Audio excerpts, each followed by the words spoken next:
Hello दोस्तों, welcome to PW only IAS. Date है आज की 25 मार्च 2023 एंड आप सभी का स्वागत है आज के प्रीलिम बूस्टर न्यूज़ डिस्कशन के अंदर। देखिए, अब सिर्फ हमारे पास अराउंड 9 वीक्स बचे हैं। ठीक है, आप सभी का प्रीलिम्स अब 28 मई को है, जैसा आप सभी जानते हो। ठीक है, तो नियरली मान के चल सकते हो कि लगभग 60 दिन हमारे पास बचे हुए हैं आप सभी के प्रीलिम्स के लिए। अब देखो, एक महीना पहले भी मैंने आपसे यही बोला था कि आप अपना 100% देने के लिए रेडी हो या नहीं हो। अगर आपने पिछले एक महीने में अपना पूरा बेस्ट दिया है तो मुझे नीचे कमेंट्स में बताना, जैसा कि मैंने आपको लास्ट मंथ भी ये चीज आपको बताई थी। ठीक है, अब यहाँ पर सर एक चलो हम प्रीलिम बूस्टर के अंदर डेफिनेटली प्रेस न्यूज हो गया, प्रीवियस ईयर क्वेश्चंस हो गया, ये सारी चीजें हम थोड़ा ट्राई कर रहे हैं साथ में करने का। But at the same time अगर आपको कुछ प्रीलिम्स में कुछ और भी इशू आता है ना, ठीक है, तो मुझे नीचे एक बार बताना जरूर। मैं डेफिनेटली कुछ ना कुछ कोशिश करूंगा कोई उसके रिगार्डिंग कुछ छोटी मोटी सीरीज रन करने की, ताकि कुछ आपके जो इश्यूज हैं स्पेशली जो आप प्रीलिम्स के रिगार्डिंग फेस कर रहे हो, मैं उसको थोड़ा कुछ हद तक टैकल कर पाऊँ। देखो, टाइम मेरे पास भी थोड़ा लिमिटेड है। ठीक है, तो कुछ ऐसा ही बताना कि थोड़ा आई मीन लिमिटेड टाइम के अंदर ही मैं कर पाऊँ। आपके पास भी टाइम अनलिमिटेड तो नहीं है अब, है ना? 2 महीने ही बचे हैं आप सभी के पास भी। तो ताकि कम समय के अंदर कुछ अगर इंपॉर्टेंट टॉपिक्स हैं जो मेरी तरफ से कवर हो सकते हैं, तो डेफिनेटली मैं कवर करवाने की कोशिश करूंगा। जैसे फॉर एग्जांपल रिपोर्ट्स हो गया, इंडिसेस हो गया, इनके वीडियोस मैं ऑलरेडी अपडेट कर ही रहा हूँ चैनल के ऊपर। अगर इसके अलावा भी आपको मेरी साइड से कुछ भी रिक्वायर्ड होगा तो डेफिनेटली मुझे मेंशन करना। जो मुझे लगेगा मेरे रिसोर्सेज के थ्रू मैं डेफिनेटली उसको करवाने की कोशिश करता हूँ। ठीक है, तो चलो स्टार्ट करते हैं आज का डिस्कशन। यहाँ पर आप नोटिस कर सकते हो, ठीक है, इंडियन एक्सप्रेस हो गया या फिर द हिंदू हो गया, सेम ही यहाँ पे आपको ये चीज देखने को मिलेगी, ये न्यूज। ठीक है, तो हुआ क्या है, राहुल गांधी जी को डिस्क्वालीफाई किया गया है मेंबर ऑफ पार्लियामेंट के तौर पर।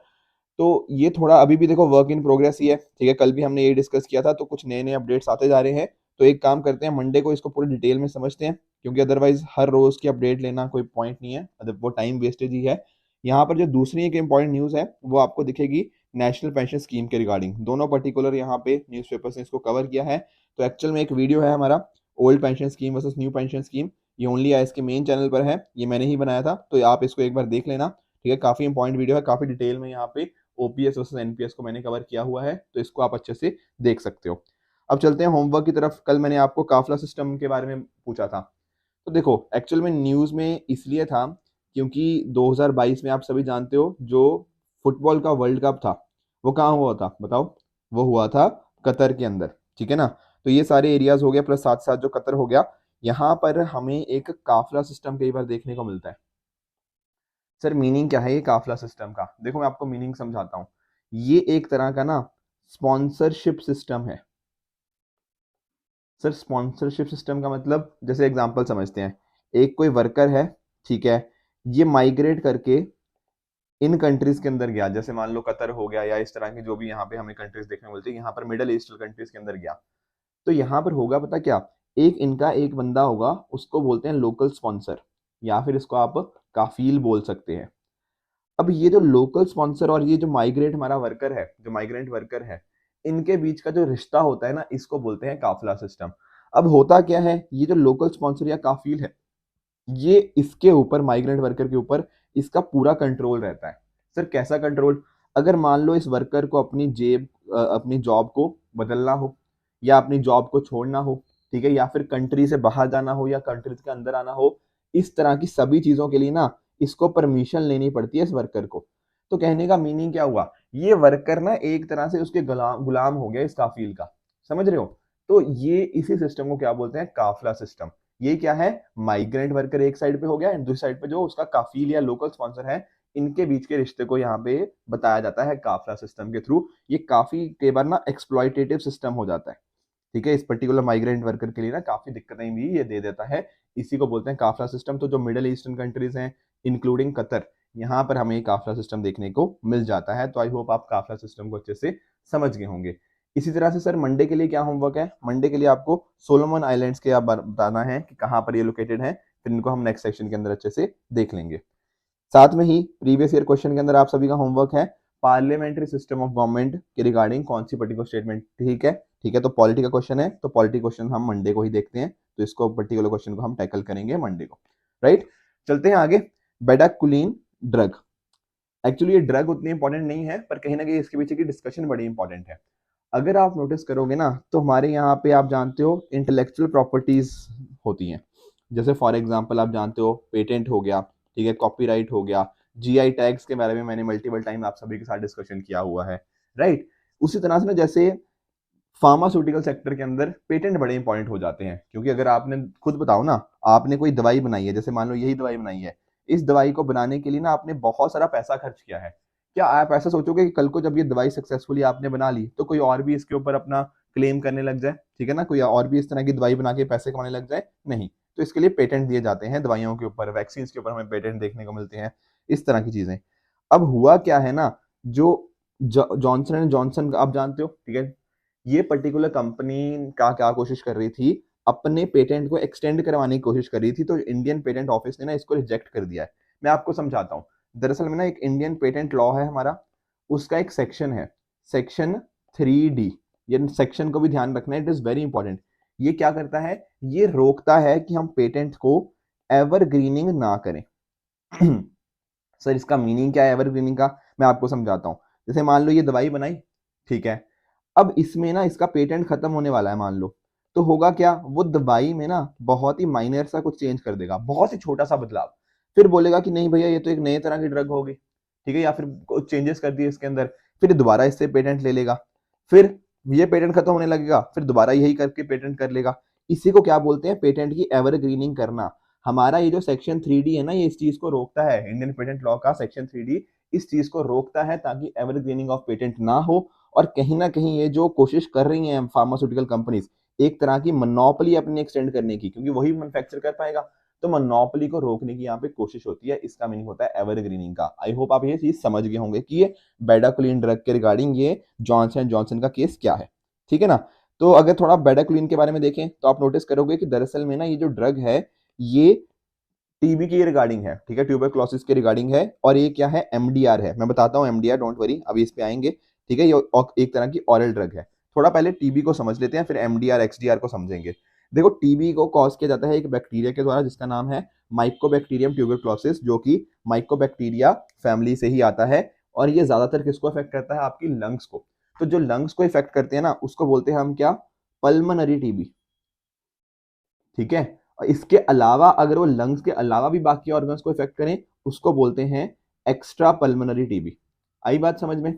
ठीक है सर, ध्यान रखना ये पर्सन टू पर्सन स्प्रेड होता है हवा के द्वारा, एंड ये क्यूरेबल है और साथ साथ प्रिवेंटेबल भी है, ठीक है ना। तो इसको क्यूर करने के लिए हमारे पास तरीके हैं, और इसको प्रिवेंट भी किया जा सकता है।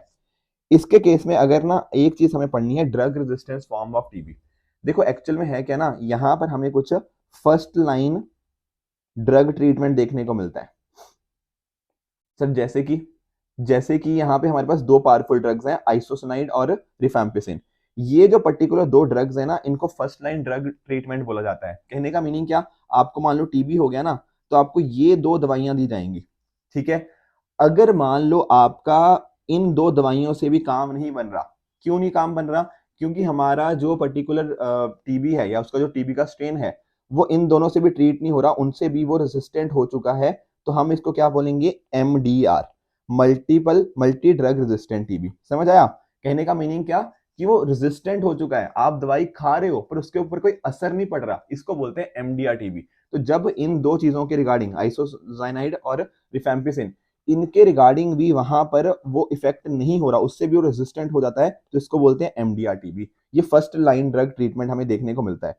दूसरी चीज, अगर मान लो बहुत सारी और भी जो हमारे पास डिफरेंट डिफरेंट और ट्रीटमेंट्स हैं, उससे भी रेजिस्टेंस हो जाए, उसका भी इफेक्ट इस पर्टिकुलर फॉर्म ऑफ टीबी के ऊपर ना पड़े, इस पर्टिकुलर फॉर्म ऑफ बैक्टीरिया के ऊपर ना पड़े, तब उसको क्या बोल देंगे, एक्सटेंसिव ड्रग रेजिस्टेंस। आई बात समझ में?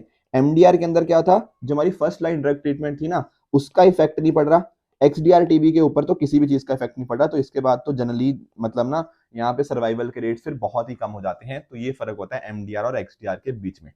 अब यहाँ पर अगर आप नोटिस करोगे तो एक ना हमारे पास एक वैक्सीन है, क्या नाम है उसका, बीसीजी वैक्सीन, आप सभी जानते होंगे, ठीक है। बीसीजी वैक्सीन बड़ी ही पॉपुलर वैक्सीन है रिगार्डिंग टीबी, एंड साथ ही साथ इंडिया की तरफ से बहुत सारे एफर्ट्स भी ले जा रहे हैं, जैसे टीबी हारेगा देश जीतेगा कैंपेन हमने स्टार्ट किया हुआ है, ठीक है। इसके साथ ही हमारे पास निक्षय पोषण योजना है, जिसमें हम क्या कर रहे हैं, एक तरह की फाइनेंशियल सपोर्ट यहाँ पे दी जा रही है। तो इस तरह से गवर्नमेंट का डेफिनेटली काफी ट्राई है कि हम टीबी को एक तरह से एलिमिनेट कर पाए।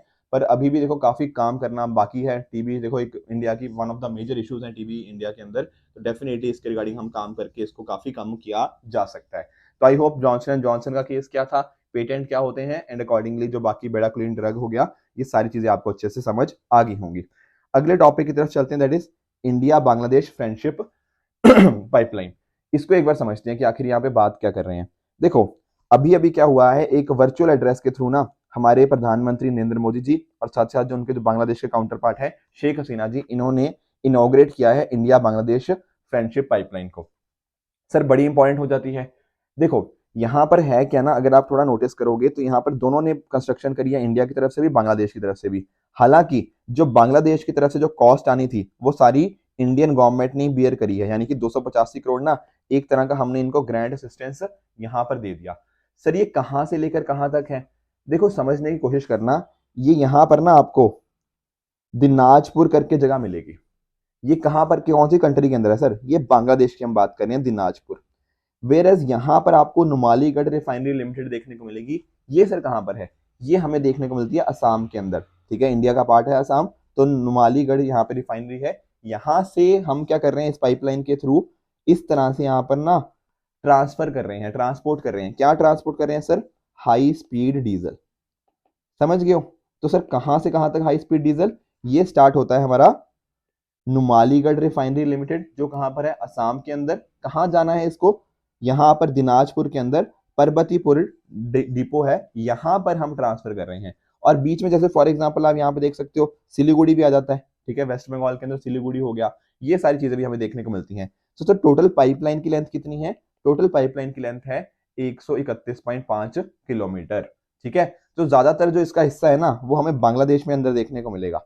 इंडिया में बस अराउंड 5 किलोमीटर का ही है, बाकी 131 में से नियरली 126 किलोमीटर तो हमें बांग्लादेश को ही देखने को मिलेगा। ठीक है, 2018 में इसका हमने फाउंडेशन स्टोन रखा था।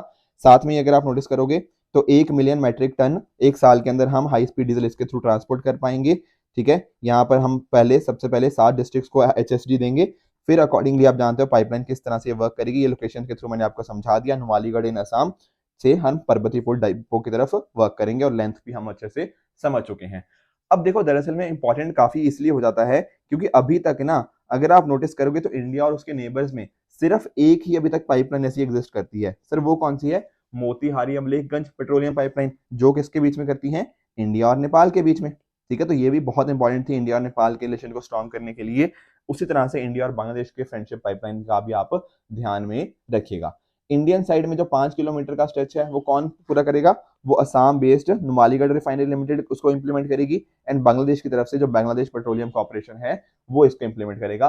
पर ध्यान रखना जो इसके लिए खर्चा आएगा बांग्लादेश के पोर्शन के लिए वो नियरली 285 करोड़ होगा, एंड ये पैसा कौन एक तरह से बियर करेगा, ये भारत की सरकार ही, गवर्नमेंट, इंडियन गवर्नमेंट ही इसको बियर करेगी। एक तरह की हम बांग्लादेश को ग्रांट असिस्टेंस यहाँ पे दे रहे हैं। I hope India Bangladesh friendship pipeline आप अच्छे से समझ गए होंगे।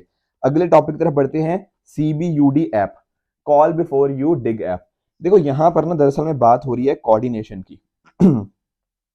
सर कैसे, जैसे मान लो ये सड़क है, ठीक है, या कुछ भी इस तरह से चीज है। अब यहाँ पर हुआ क्या कि आपने मनमर्जी से अपनी सड़क खोदने लग गए या कुछ भी चीज को खोदने लगे, कहीं पर भी खड्डा वगैरह खोदने लग गए, आपको जरूरत है खोदने की, ठीक है ना। पर आपने क्या किया, इसको खोदा तो सही, पर नीचे आपको क्या मिली, ऑप्टिकल फाइबर। ठीक है, ऑप्टिकल फाइबर आप सभी जानते हो, ठीक है, एक तरह की तार होती है जो मतलब प्लास्टिक से बनी हो सकती है या फिर जो पतला कांच होता है उससे बनी होती है, जिसके बेसिस पे क्या होता है, आपका डेटा ट्रांसफर होता है। ठीक है, इन ऑप्टिकल फाइबर के माध्यम से ही आप सारी चीजें कर पाते हो। बिल्कुल, टोटल इंटरनल रिफ्लेक्शन हमें यहाँ पे देखने को मिलती है। तो ये ऑप्टिकल फाइबर को ना नुकसान अक्सर बड़ा पहुंच जाता है, ठीक है ना। तो हमारी यहाँ पर क्या कोशिश है कि भैया अगर आपने कहीं जगह डिगिंग या एक्सकवेशन करना है, कहीं खुदाई वगैरह करनी है, तो इससे ये जो अंडरलाइंग एसेट्स है जैसे कि ऑप्टिकल फाइबर केबल जो आपने जमीन के अंदर आपने बिछाई हुई है, ये इनको डैमेज नहीं होना चाहिए। समझ रहे हो, हर साल हम क्या करते हैं, 3,000 करोड़ का इसी तरह से नुकसान हो जाता है कि कहीं पर भी खोदने लग गए हैं, उस खोदने के बाद किसी चीज को नुकसान हो गया है, एंड अकॉर्डिंगली फिर मतलब हमें लॉस हो गया है। तो ये लॉस को हम कम कैसे कर सकते हैं, अगर सिंपली ये दोनों डिपार्टमेंट आपस में कोऑर्डिनेट कर लें। जब आप खोदने लगे हो तो आप इनसे पूछ लो ना भैया कि यहाँ पर कोई चीज नीचे तो नहीं है, नीचे ऑप्टिकल फाइबर तो नहीं बिछी हुई। अगर इन्होंने बता दिया कि यार यहाँ बिछी हुई है, आप यहाँ मत खोदो, आप यहाँ पे खोद लो। समझ रहे हो, तो इस तरह से बस इतना सा कोऑर्डिनेशन की बात है, 3,000 करोड़ रुपया साल का बच सकता है। तो यही पर्टिकुलर चीज हमारे प्रधानमंत्री जी ने इसके लिए एक ऐप लॉन्च कर दी है, call before you dig app. इस ऐप को लॉन्च किया गया है मिनिस्ट्री ऑफ कम्युनिकेशन के डिपार्टमेंट ऑफ टेली कम्युनिकेशन के द्वारा। तो कैसे काम करेगा, वही है कि जो एक्सकावेट करने वाला बंदा है और जो एसेट ओनर्स है, जैसे मान लो कि जो ऑप्टिकल फाइबर के ओनर्स है, ठीक है, तो एक तरह से उनको कनेक्ट कर देगा एसएमएस, ईमेल नोटिफिकेशन या फिर कॉल के थ्रू माध्यम से। बस सिंपली है कि उससे हमारी सेफ्टी हो जाएगी इस तरह से। तो एक तरह का पॉइंट ऑफ कांटेक्ट बन जाएगा बीच में दोनों के। बस सिंपल सा लॉजिक है, ठीक है ना। और सिग्निफिकेंस क्या होगा, तो जो भी बिजनेस लॉस होगा हम उसको कम कर पाएंगे। जो जो हमारे नागरिक हैं उनको भी तो दिक्कत आएगी ना, कल को कुछ बीच में से नीचे कोई चीज कट गई, कुछ इस तरह से हो गया, रोड, टेलीकॉम, वाटर, इलेक्ट्रिसिटी, कुछ भी इस तरह की पाइपलाइंस हो गया, कुछ भी इस तरह से डिस्टॉर्शन आ सकती है ना, तो इस डिस्टॉर्शन को भी कम कर पाएंगे। तो सारे यहाँ पे बेनिफिट्स हमें देखने को मिल जाएंगे call before you dig app के थ्रू। अगले टॉपिक की तरफ बढ़ते हैं, दैट इज अरुध्रा रेडार। अब रेडार तो आप सभी समझते हो। अब ये सर ऐसा क्या है, अरुध्रा रेडार के बीच में ऐसा खास क्या है? देखो समझना, ये एक 4D रोटेटिंग रेडार है। कहने का मीनिंग क्या, अगर आप इसको इस तरह से माउंट करना चाहते हो वो भी ठीक है, वरना ये आपको ये पूरा 360 डिग्री रोटेटिंग भी दे देगा, ठीक है ना। इसको स्टेबल रखना तो स्टेबल भी रखो, पर एट द सेम टाइम अगर ये ऐसे ना घूम भी जाएगा पूरा 360 डिग्री, तो ये सबसे बढ़िया इसकी चीज है कि 4D यहाँ पे रोटेटिंग हमें देखने को मिल जाता है। और साथ में इसका फायदा देखो, ये आपको रेंज दे देगा, ठीक है। कहने का मतलब क्या, कि जो टारगेट है, ठीक है, जहां से जो चीज आ रही है वो कितनी दूर है, ठीक है, रडार से कितना उसका डिस्टेंस है, तो हमें रेंज पता लग जाएगी। साथ में ही ना एक होती है एजीमुथ। एजीमुथ मतलब उसका एंगुलर डिस्टेंस या एंगुलर पोजीशन क्या है, एक रेफरेंस डायरेक्शन से उसकी एंगुलर पोजीशन क्या है वो हो गया। प्लस साथ ही साथ जो एल्टीट्यूड हो गया, ग्राउंड से कितनी हाइट के ऊपर है वो भी पता लग जाएगा। एंड लास्टली जो वेलोसिटी वेक्टर है, ठीक है ना, तो मोशन से कितना उसका मतलब डायरेक्शन क्या है, ये सारी चीजें टारगेट की रिगार्डिंग इसके थ्रू पता लग जाती हैं। तो काफी ज्यादा यहाँ पे इसकी फंक्शनैलिटी है इस पर्टिकुलर रेडार की।